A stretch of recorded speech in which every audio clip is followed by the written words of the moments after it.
தமிழ்நாட்டில் மார்ச் மாதம் காலியாக உள்ள மாநிலங்களவை இடங்களுக்கு சட்டமன்ற தேர்தலுக்கு முன்பாக தேர்தல் நடைபெறுமா என்ற கேள்வி எழுந்துள்ளது.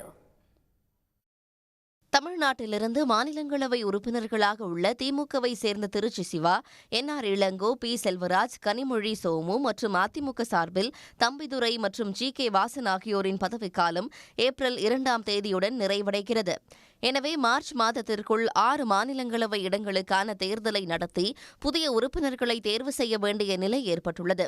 ஆனால் ஏப்ரல் மாதம் சட்டமன்ற தேர்தல் நடைபெறவுள்ள நிலையில் மார்ச் மாதம் மாநிலங்களவை தேர்தல் நடைபெறுமா என்ற கேள்வி எழுந்துள்ளது.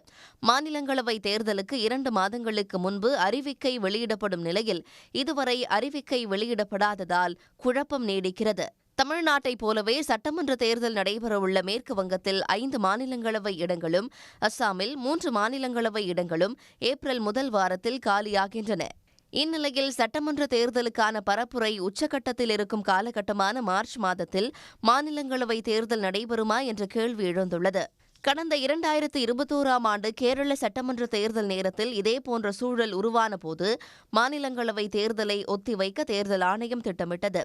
ஆனால் இதுகுறித்த வழக்கை விசாரித்த கேரள உயர்நீதிமன்றம் அரசியல் சாசனப்படி நிரப்ப வேண்டிய மாநிலங்களவை இடங்களுக்கான தேர்தலை சட்டமன்ற தேர்தலை காரணம் காட்டி ஒத்திவைக்கக்கூடாது என்று தேர்தல் ஆணையத்துக்கு உத்தரவிட்டது. இதையடுத்து 2021 கேரள சட்டமன்ற தேர்தலுக்கு முன்பாகவே மாநிலங்களவை தேர்தல் நடத்தப்பட்டது. அதன் அடிப்படையில் தமிழ்நாடு, அஸ்ஸாம் மற்றும் மேற்கு வங்கத்தில் மார்ச் மாதம் மாநிலங்களவை தேர்தல் நடத்தப்படும் என்று எதிர்பார்ப்பு எழுந்துள்ளது. மாநிலங்களவை தேர்தலுக்கான அறிவிப்பை தேர்தல் ஆணையம் வெளியிடாவிட்டாலும் மாநிலங்களவை தேர்தலுக்கான பணிகளை தொடங்கியுள்ள தமிழ்நாடு சட்டமன்ற செயலகம் வாக்காளர் பட்டியலை தயாரித்துள்ளது.